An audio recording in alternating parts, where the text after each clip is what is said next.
Nous restez fidèles, il est 9 h en temps universel.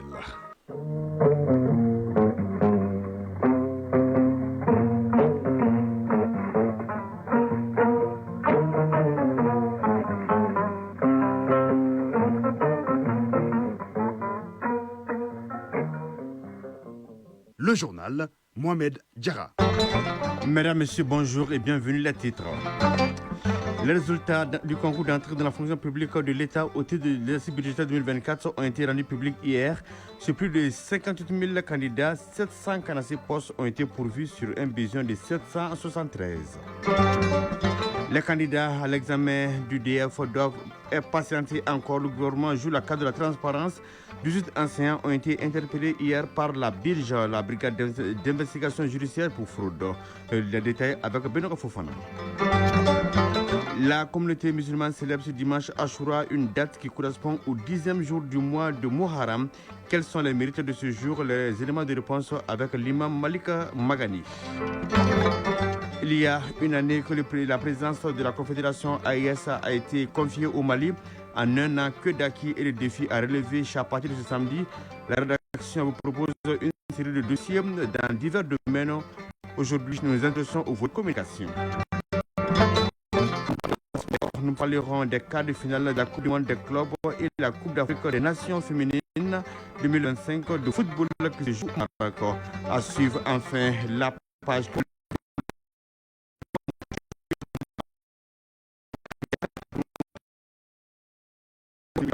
Sa technique lui vacille. Rendez-vous en fin de journal avec Chef Omar Sangare. Voilà pour le sommaire. Tout de suite, les détails. Bienvenue à l'information. Le Premier ministre, ministre de l'aménagement territorial et de la décentralisation, le général de division Abdoulaye Maïga a reçu hier en audience les présidents et directeurs généraux du Conseil des chargeurs de l'espace AES élargi au Tchad. Ils sont venus donner au Premier ministre les conclusions de la rencontre sur l'harmonisation des textes qui viennent de se tenir à Bamako. Le Premier ministre les a félicités pour l'initiative et les a encouragés à poursuivre les efforts. Publication des résultats du concours direct d'entrée à la fonction publique de l'État au titre de l'exercice budgétaire 2024. C'était hier. Sur 58 075 candidats pour 773 postes à pourvoir, 746 ont eu le quitus des examinateurs pour être fonctionnaires de l'État. 27 postes n'ont pas été pourvus contre 72 au concours précédent. Le ministre de la fonction publique, du travail et du dialogue social anime ce matin une conférence de presse pour donner des informations sur le déroulement de ce concours. Lutte contre la fraude en milieu scolaire. La brigade d'investigation judiciaire interpelle 18 présumés qui seront présentés devant le procureur dans les prochains jours. Cette interpellation fait suite à une série de fraudes constatées pendant la phase de correction des épreuves du DF session de juin 2025. Les faits sont déroulés au sein de l'Académie d'enseignement de la rive gauche du district de Bamako. Le point avec Benoît Fofana. Aux meilleurs élèves, les bonnes notes.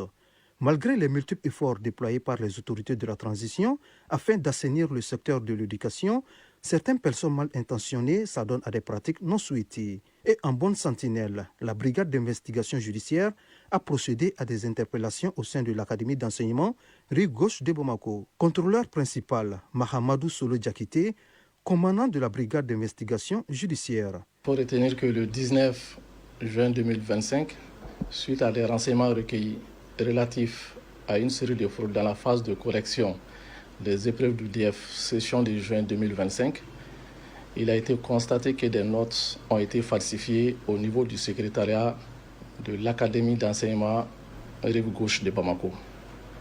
Aussitôt, des investigations ont été menées par les services compétents en vue de situer les responsabilités. Toute chose qui a permis l'interpellation de 18 enseignants, en grande partie composés de conseillers à l'orientation. Sur les instructions de nos chefs et après avis à M. le procureur près du tribunal de grande instance de la commune 3, la BIJ a ouvert une enquête. De cette enquête, il est ressorti clairement qu'au niveau de la dite académie, certains candidats ont bel et bien obtenu des faveurs, dont plus de 200, avec la modification de leurs notes par les agents désignés à cet effet. Leur procédé consistait à changer la note initiale obtenue par le candidat jugé faible par une meilleure note très acceptable pour permettre à celui-ci d'être admissible. Cette pratique est sévèrement punie par la loi, et surtout en ce temps-ci où les autorités de la transition sont engagées à faire de l'école malienne un laboratoire de production d'élèves excellents. Il convient de rappeler que ces faits qualifiés de fraude à l'examen sont prévus et punis par l'article 213-2 du Code pénal malien, dont les auteurs seront présentés à M. le procureur père du tribunal de grande instance de la commune 3 pour qu'ils répondent de leurs actes. Pour le Mali courant et pour un lendemain meilleur au profit de la population, les Maliens sont invités à bannir cette pratique frauduleuse. La communauté musulmane célèbre demain dimanche Ashura, une date qui correspond au 10e jour du mois de Muharram, le premier mois de l'année musulmane. Pendant ce jour, le musulman se doit d'accomplir de bons actes, notamment jeûner ou prier pour remercier Allah de sa grâce et de sa miséricorde. Pour mieux comprendre la portée spirituelle de Ashura, les grands événements se sont déroulés à ce jour. Koumba Sissako s'est entretenu avec l'imam Malik Magané. Il explique d'abord l'origine de Ashura. Ashura en arabe vient du mot Ashra qui signifie 10. Donc Ashura c'est le 10e jour du mois Muharram qui est le premier mois du calendrier musulman. C'est un jour béni, un jour spécial en islam puisque ça a été choisi par le prophète Mohammed, paix et salut sur lui, comme un jour béni, un jour remarquable en islam. Lorsqu'il a été en Médine, il a su que c'était un jour remarquable pour les Juifs. Il a demandé, on a répondu que les Juifs en Médine gênaient ce jour-là, puisque leur prophète Moussa a eu sa revanche sur son ennemi et l'ennemi d'Allah, Pharaon alayhi la'natullah. Donc c'est ainsi que le prophète sallallahu, il les a répondu que lui, il est proche de Moussa plus que eux. Donc il a gêné, il a demandé aux compagnons de gêner ce jour-là. L'événement le plus remarquable qui est authentifié à l'unanimité et à l'unanimité de tous les savants que personne ne nie, ça c'est du fait que Moussa a eu sa revanche sur l'ennemi d'Allah, Pharaon. Pour d'autres savants aussi, ça a été un jour spécial pour Ibrahim. Et d'autres voient que ça a été un jour spécial pour le prophète Nuh, alayhi salam. Et d'autres disent que ça a été encore un jour spécial sur notre père Adam, alayhi salam. Les actes d'adoration qu'un musulman doit accomplir durant ce jour-là, qui est authentifié encore par les ulémas, ça c'est gêner ce jour-là, qui nous permet d'avoir l'abolition des péchés d'une année complète. Donc le prophète sallallahu alayhi wa sallam, il a dit, celui qui gêne ce jour-là aura la récompense de quelqu'un qui a jeûné une année. Et ses péchés aussi vont être effacés. La manière de jeûner ces jours-là, ça c'est jeûner un jour avant et un jour après. Cette année, c'est le dimanche prochain, Inch'Allah. Ça veut dire que jeûner les samedis, les dimanches et encore les lundis. C'est ça qui est vraiment souhaité par les érudits. La deuxième dimension, c'est jeûner un jour avant. Ça veut dire que jeûner le 9e et le 10e jour, samedi et le dimanche. Et encore, la troisième, c'est jeûner le 10e jour seulement.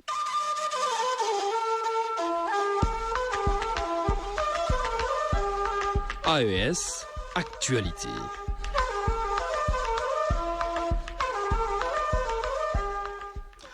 La voix de la Confédération AES se fait entendre. L'organisation s'est dotée de différentes plateformes web à cet effet. Le processus de création de la radio et de la télévision de l'AES est presque terminé. La création de ces plateformes et médias participe d'une volonté d'accompagnement de la vision politique des dirigeants de l'AES.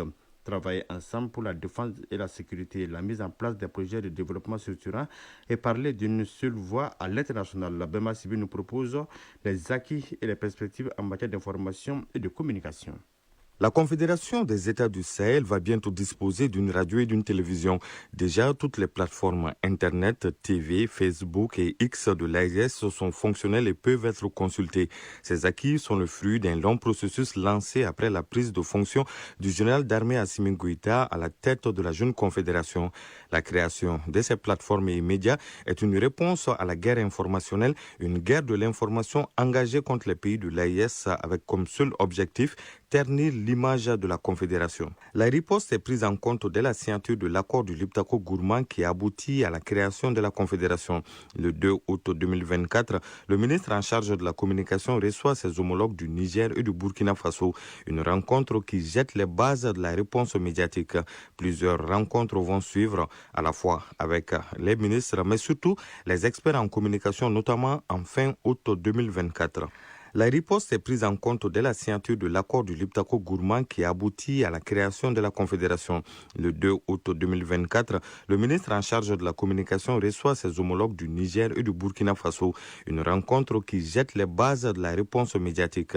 Plusieurs rencontres vont suivre, à la fois avec les ministres, mais surtout les experts en communication, notamment en fin août 2024. Alamdou Ag-Ilien, ministre en charge de la communication. Pour se faire entendre et comprendre par la communauté internationale, la Confédération des États du Sahel doit communiquer et bien communiquer en vue de faire face à la guerre informationnelle qui lui est imposée, rassurer et encourager ses populations dans le but de consolider leur soutien aux efforts. Le 9 décembre 2024, les directeurs généraux des médias publics de l'AES tiennent une première réunion à Ouagadougou.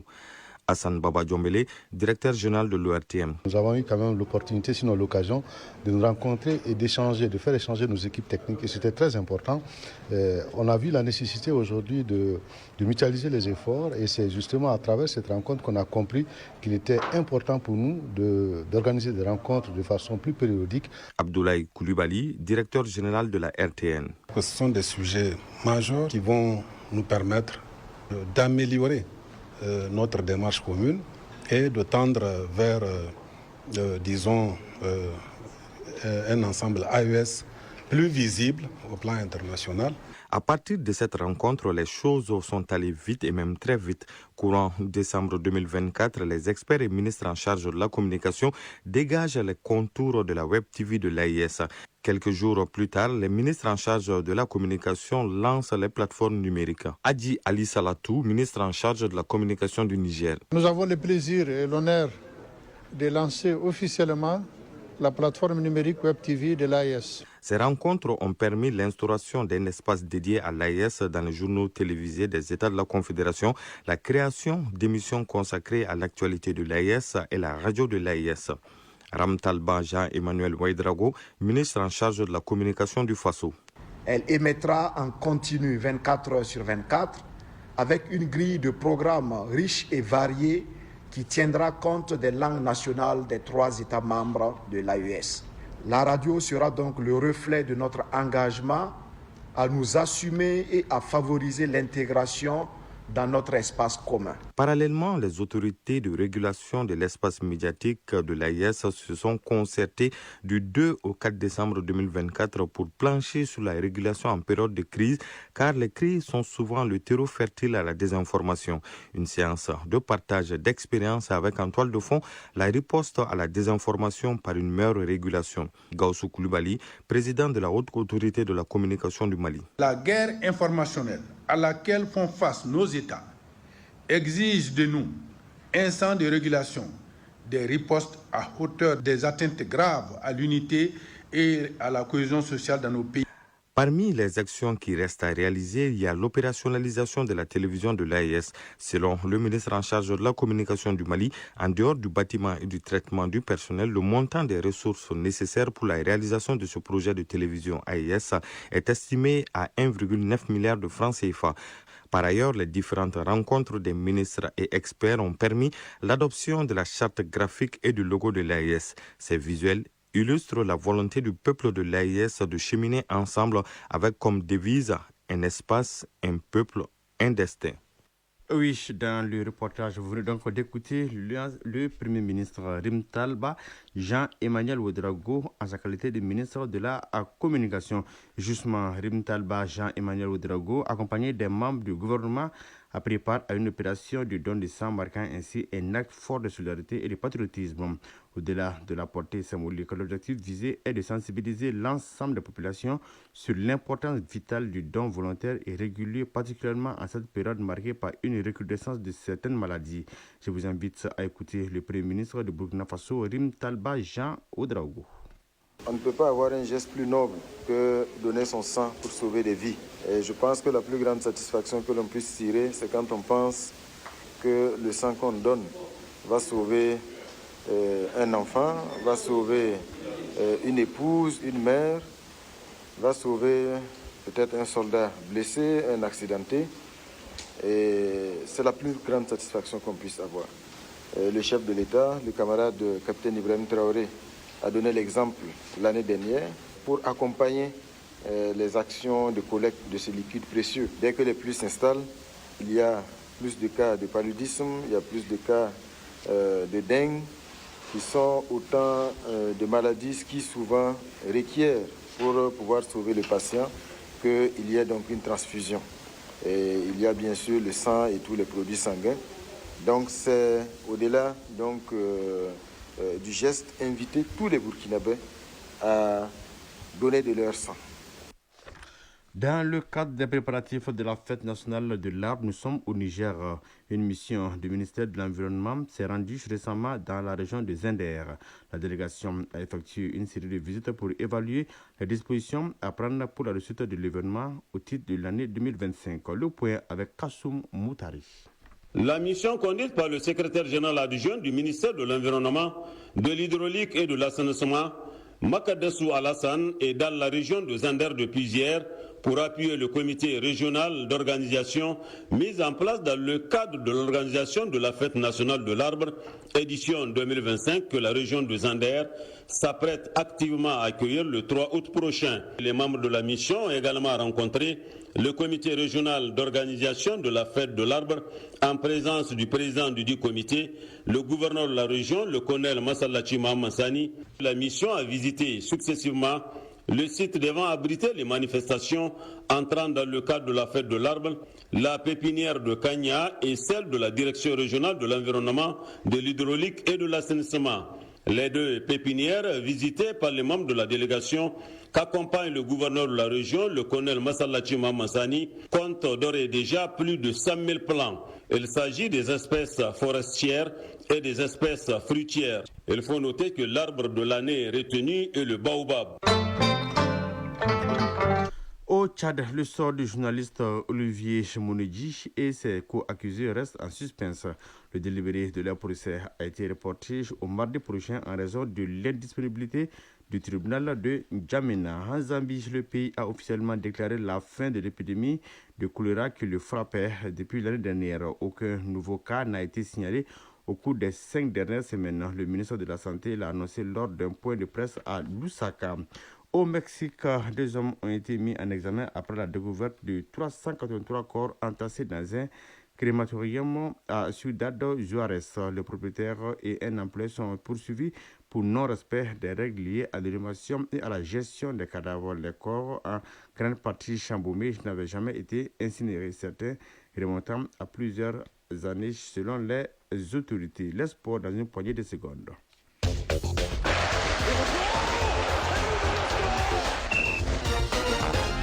Les quarts de finale de la Coupe du Monde des clubs ont commencé hier vendredi et poursuivront ce samedi. Le match au sommet oppose le Paris Saint-Germain au Bayern Munich. Sur le continent, les meilleures équipes féminines d'Afrique se réunissent au Maroc pour la Coupe d'Afrique des Nations féminines 2025 de football, où 12 nations s'affrontent pour le titre continental lors de 26 matchs. En taekwondo, le championnat d'Afrique des clubs débute. Donc, se déroule ce week-end avec les catégories concernées sont les cadets, les juniors et les seniors. Le développement de la page des sports avec Famour Djouti. Ouverture ce samedi du championnat d'Afrique des clubs en taekwondo. Après l'Open de taekwondo zone 2 et 3, le 1er et le 2 juillet dernier, c'est au tour du championnat d'Afrique des clubs d'entrer en jeu. Le démarrage initialement prévu pour hier vendredi 4 juillet est finalement reprogrammé pour ce samedi 5 juillet à 16h au Palais des Sports Salamatou Maïga à la CI 2000. Hier vendredi, le ministre en charge des sports Abdul Kassim Ibrahim Fomba a reçu en audience le président de l'Union africaine de taekwondo, Isiaka Ide, accompagné du Dr Alioune Badra Traoré, le président de la Fédération malienne de taekwondo. Les échanges ont porté sur les perspectives de développement du taekwondo et du sport en général. Le ministre s'est félicité de la présence à Bamako du président de l'Union africaine de taekwondo, venu apporter son soutien à la Fédération malienne de la discipline à l'occasion de l'organisation des compétitions Open Series Zone 2 et 3 ainsi que du championnat africain des clubs. Tout comme l'Open de la Zone 2 et 3, le championnat d'Afrique des clubs concerne 3 catégories, les cadets, les juniors et les seniors, hommes et femmes. Ces compétitions serviront également de qualification au championnat championnats du monde et aux Jeux olympiques Los Angeles 2028. Football, à partir de ce 5 juillet jusqu'au 26, la CAN senior féminine se déroulera au Maroc. La compétition était initialement prévue pour 2024, mais reportée pour éviter de chevaucher les Jeux olympiques de Paris 2024. 12 équipes réparties en 3 groupes s'affronteront dans 6 stades répartis sur 5 villes dans un format de groupe suivi d'élimination directe. Dans le groupe A, le Maroc, pays hôte et finaliste de l'édition 2022, compte sur le soutien du public local. La Zambie, médaille de bronze en 2022, est renforcée par le retour de sa vedette Barbara Banda. Le Sénégal et la République démocratique du Congo complètent le groupe A. Dans le groupe B, le Nigeria, vainqueur de la compétition 9 fois, est le grand favori. La Tunisie, l'Algérie et le Botswana tenteront aussi de se qualifier pour les phases suivantes. On retrouve dans le groupe C l'Afrique du Sud, championne en titre, mais aussi le Ghana. La Tanzanie et le Mali qui complètent ce groupe chercheront à créer la surprise. Les 2 meilleures équipes de chaque groupe ainsi que les 2 meilleurs troisièmes accéderont au quart de finale. Les envois spéciaux de l'ORTM pour la CAN féminine senior 2024 qui se joue en 2025 au Royaume chérifien sont Assa Soumaré et Oumar Katraoré. Toujours en football, mais cette fois au plan local, l'équipe des aéroports du Mali remporte l'édition 2025 du tournoi corporatif dénommé Coupe Corpo organisé par l'Union nationale des travailleurs du Mali UNTM. La compétition a commencé le 1er mai 2025.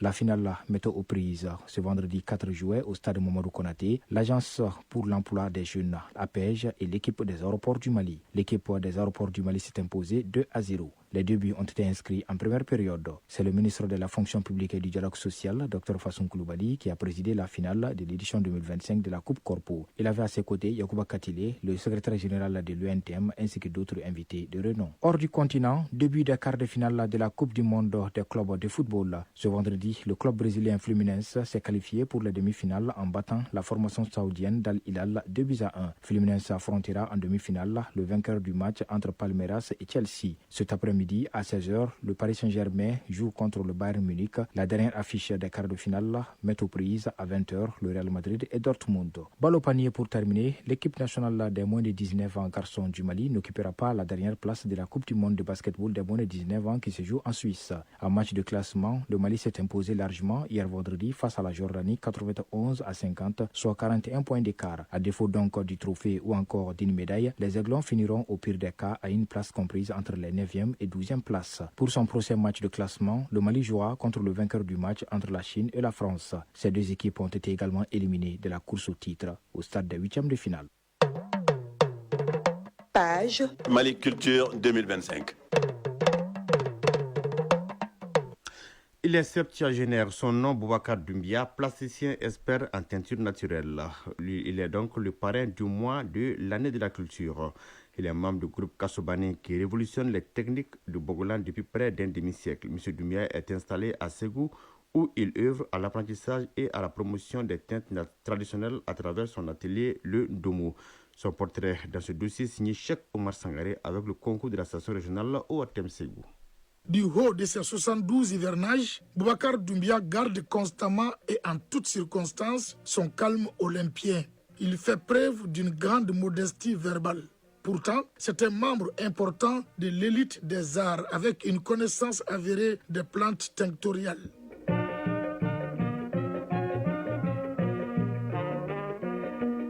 Boubacar Doumbia fréquente l'école primaire de Amdalaï à Ségou et le lycée de Sévaré qu'il abandonne au profit de l'Institut national des arts INA. Nous sommes en 1974. En 1978, lors des examens de sortie, Boubacar fut séduit par le mémoire de fin d'études d'un de ses promotionnels qu'est Kandjoura Koulibaly sur le Bogolan. Boubacar Doumbia, chercheur en couleurs naturelles. Après la sortie, lorsque nous nous sommes retrouvés autour de cette technique traditionnelle de teinture, Kandjoura Koulibaly avec Suleiman Goro, Kéritigi Dambélé, Mme Dadiogo Nene Cham, Baba Fallou Keita et moi-même, on a jugé utile de mettre au point une association. Et cette association s'appelle le groupe Bogolan Kassobani. Et l'objectif visé par cette association, c'était comment vulgariser cette technique traditionnelle et comment innover cette technique traditionnelle afin d'en faire en quelque sorte un pilier pour le développement. Après l'INA, Boubacar Doumbia enseigne les dessins à l'Institut pédagogique général IPEG de Direy, à l'École normale des Sangs, à l'École normale technique féminine ENTF de Banankoro et au lycée Cabral de Ségou. puis il prend la disponibilité administrative pour mieux exercer son métier d'artiste. C'est ainsi qu'il crée en 1990 le Ndomo, une entreprise à vocation sociale où sont installés de façon autonome une vingtaine de maîtres artisans aux côtés desquels on retrouve un nombre important d'apprenants. Cet atelier est un véritable conservatoire des techniques de teinture naturelle.